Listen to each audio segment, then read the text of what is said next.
The power of now is Tolle's central teaching, the teaching that the present moment is all you ever have, and that nearly all human suffering comes from mentally living somewhere other than here. Your mind constantly pulls you into two places that don't exist: the past, which is a memory, and the future, which is a projection. The present moment is the only point where life actually happens, but most people spend almost no time in it. You've driven somewhere and arrived with no memory of the trip. You've sat across from someone you love and been completely somewhere else in your head. You've realized at the end of the day that you weren't actually present for any of it. Tolle argues that the present moment isn't one moment among many.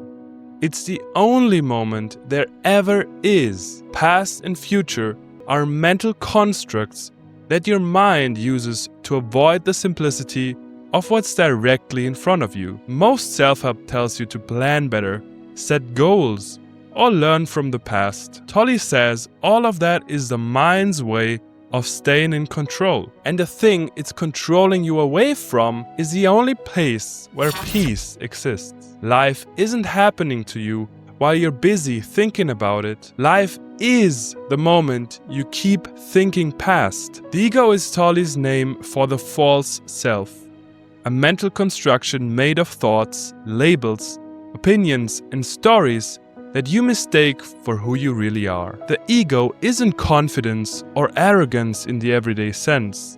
It's the voice in your head that narrates your life, judges everything, and constantly needs to be right, recognized, or validated. It feeds on conflict, comparison, and complaint, anything that reinforces the sense of me as separate and special. You've introduced yourself by listing what you do, where you're from, what you believe, and felt that without those labels, you wouldn't know who you are. You've defended an opinion not because it mattered, but because losing the argument felt like losing yourself. Tolle argues the ego isn't evil, it's unconscious.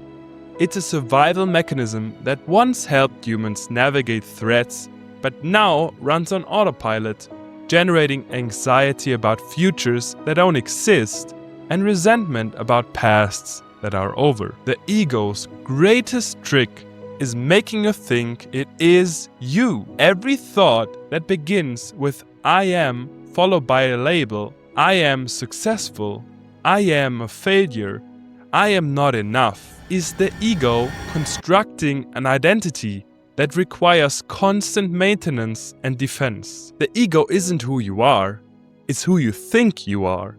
And the difference between the two is where all suffering lives. The pain body is Tolle's concept for the accumulated emotional pain that lives inside you, a dormant energy field that wakes up periodically and takes over your thoughts, emotions, and behavior. Periodically, every unprocessed hurt, every swallowed grief, every childhood wound that was never fully felt gets stored in what Tolle calls the pain body. It's not a metaphor, it's a pattern of emotional energy that has its own momentum and its own appetite. You've been having a perfectly fine day, and suddenly a wave of sadness, anger, or anxiety hit you for no visible reason. You've overreacted to something small and later thought, that wasn't me. You've watched yourself pick a fight and felt powerless to stop it. When the pain body activates, it needs to feed, and it feeds on more pain. It seeks out conflict,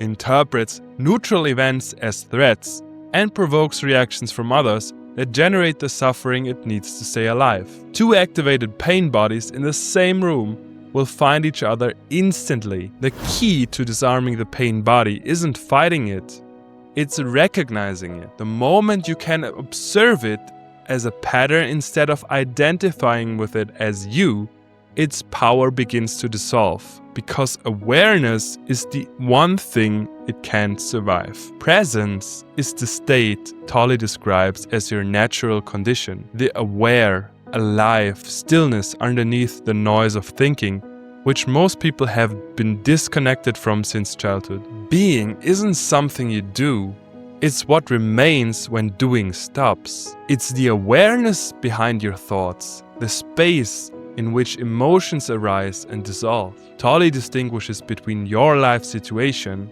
the stories, problems, and circumstances, and your life itself, which is always only this moment. You've had a flash where thinking stopped and everything became vivid. Colors were brighter, sounds sharper, a sudden aliveness that had nothing to do with what was happening.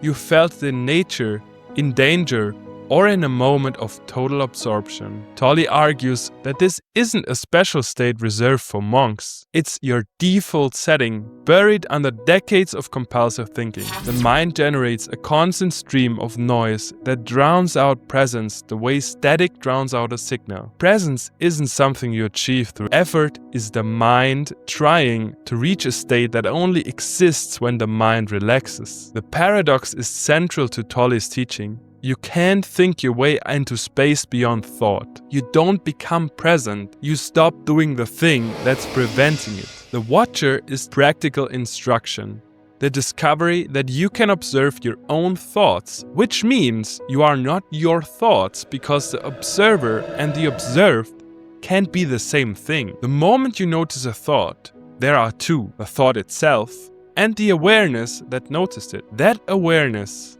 silent, choiceless, always present, is what Tolle calls your true self. The thought is content. The watcher is consciousness. You've caught yourself worrying and thought, I'm worrying again. In that instant, something in you stepped back from the worry and saw it from a distance. That step back, brief and effortless, is the watcher activating. Tolle teaches this as the most accessible entry point to presence. You don't need to stop thinking.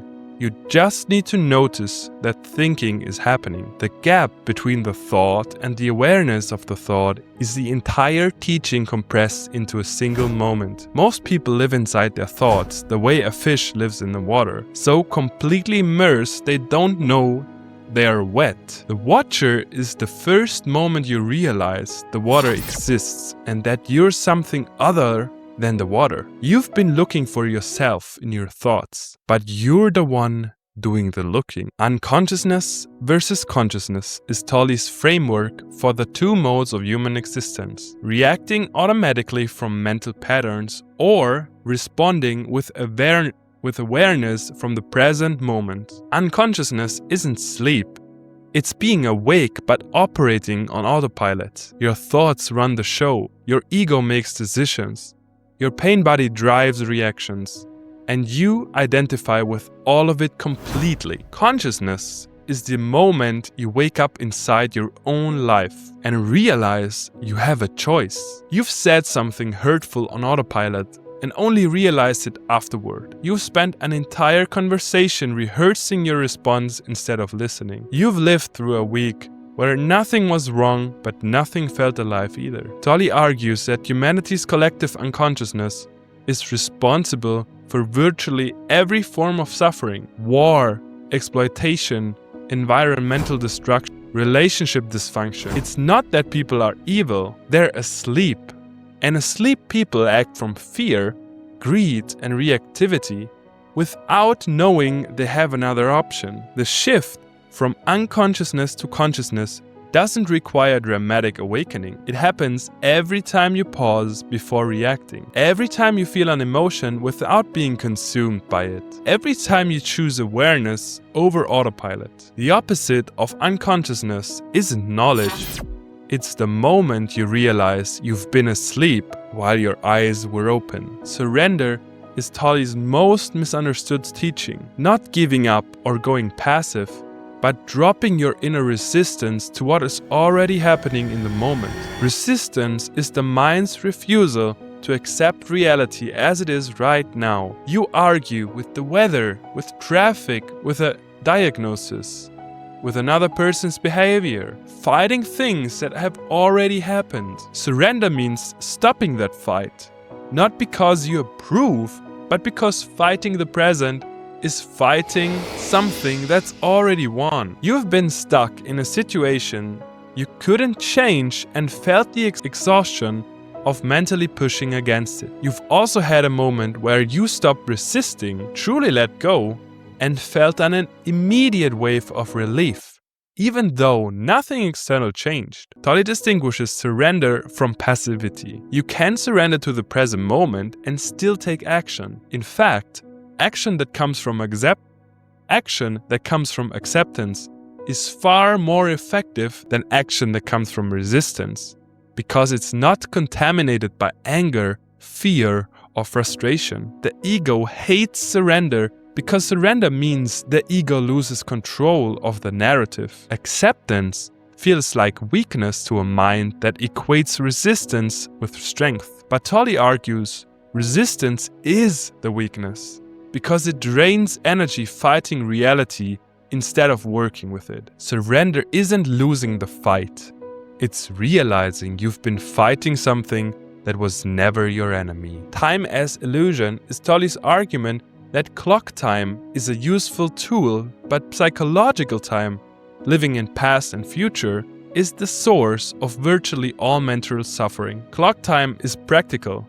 You use it to schedule, plan, and navigate the physical world. Psychological time is when your identity becomes entangled with past or future, regretting what happened, worrying about what might, or postponing your life until some condition is met. You've told yourself, I'll be happy when you get the job, the relationship, the money, and the goalpost moved.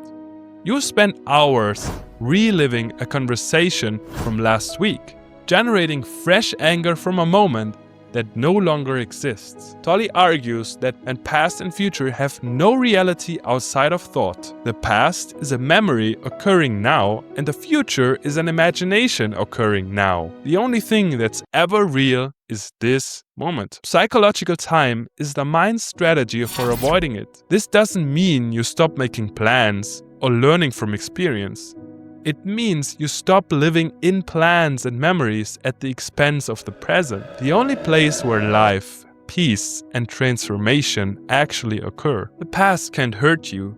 Only your memory of it can. And memory is always happening now. Identification with form is Tolle's explanation for why people suffer. You attach your sense of self to things that are temporary, and when they change or disappear, you experience it as death. Form means anything that can be perceived. Your body, your possessions, your relationships, your reputation, your beliefs, your thoughts. When you identify with any of these, when your sense of I depends on them, their loss becomes an existential threat rather than a simple change. You've lost a job and felt like you lost yourself. You've ended a relationship and didn't know who you were without the other person. You've aged and grieved not just the body, but the identity attached to it. Tolle argues that identification with form is the ego's operating system. The ego can't exist without something to attach to, a role, a story, a possession, and it will defend that attachment with the same ferocity an animal uses to defend its life. This identification doesn't mean you stop caring about things. It means your peace doesn't depend on them. You can enjoy a form fully without needing it to be permanent, which, paradoxically, allows you to enjoy more. You don't suffer because things change. You suffer because you built your identity on something that was never meant to stay. Portals to the now are Tolle's specific entry points into presence, doorways that bypass the thinking mind and drop you directly into the present moment. Tolle identifies several portals: the inner body, feeling the aliveness in your hands without looking, the gaps between thoughts, conscious breathing, listening to silence, and immersion in nature. Each one works because it redirects attention from mental content to direct sensory awareness. You've walked into a forest and felt your mind go quiet without trying. You focused on your breath during a stressful moment and noticed the tension dissolve. You've listened to silence itself, not the absence of sound, but the stillness underneath it, and felt something shift. Tolle's portals aren't meditation techniques in the traditional sense. They're available in any moment, require no preparation, and work instantly. The inner body portal is most recommended. Feel your hands from the inside without moving them and notice that you're suddenly present. The mind will always try to pull you back into thinking. That's its job. The portals aren't meant to keep you present permanently. They're meant to give you repeated access until presence becomes more familiar than noise. You don't need to escape your life to find peace. You need a doorway back into the moment you've been standing in all along. The inner body is Tolle's term for the felt aliveness inside your physical form. The energy field you can sense directly when you turn attention inward, which serves as the most reliable anchor for presence. Close your eyes and feel your hands without moving them. That tingling, that subtle aliveness, that's the inner body. It's not a concept or a visualization. It's a direct perception of the energy that animates your physical form, available anytime you redirect attention from thoughts to sensation. You felt a warmth or buzzing in your body during deep relaxation. You've experienced a moment where your entire body felt alive without any external stimulation. That sense of inner aliveness is what Tolle asks you to access consciously and deliberately. Tolle teaches that the inner body is the bridge between the physical and the spiritual. When your attention rests in the body, the mind loses its grip. You can't simultaneously be lost in thought and fully present in bodily sensation. The inner body doesn't deteriorate with age the way the outer body does.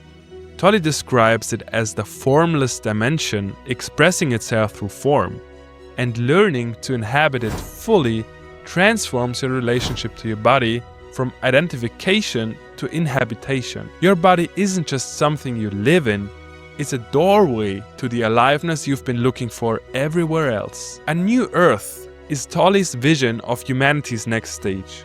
A collective shift in consciousness where the ego loses its grip on the species and a new way of being emerges from within. Tolle argues that humanity is at a crucial juncture. This same ego-driven unconsciousness that built civilizations is now threatening to destroy them through war, environmental collapse, and systems that prioritize growth over life. The dysfunction isn't external. It's internal, and only a shift in consciousness can address it. You've looked at the state of the world and felt that something fundamental is broken. Not a policy or a system, but something deeper. You've always noticed moments where people are waking up, choosing awareness over reaction, compassion over competition. A new earth isn't a utopian fantasy or a prediction of a specific event. Tolle describes it as an evolutionary leap that's already underway, happening one person at a time. Every time someone recognizes the ego instead of obeying it. Every time someone chooses presence over reactivity. The shift doesn't require everyone to wake up simultaneously. Tolle compares it to flowers. The first ones appeared on Earth millions of years ago as rare exceptions, and then, gradually, they became the dominant form of plant life. The new Earth doesn't arrive from the outside, it grows from the inside, one awakened moment at a time. I hope you enjoyed this video. Drop your ideas for the next one in the comments.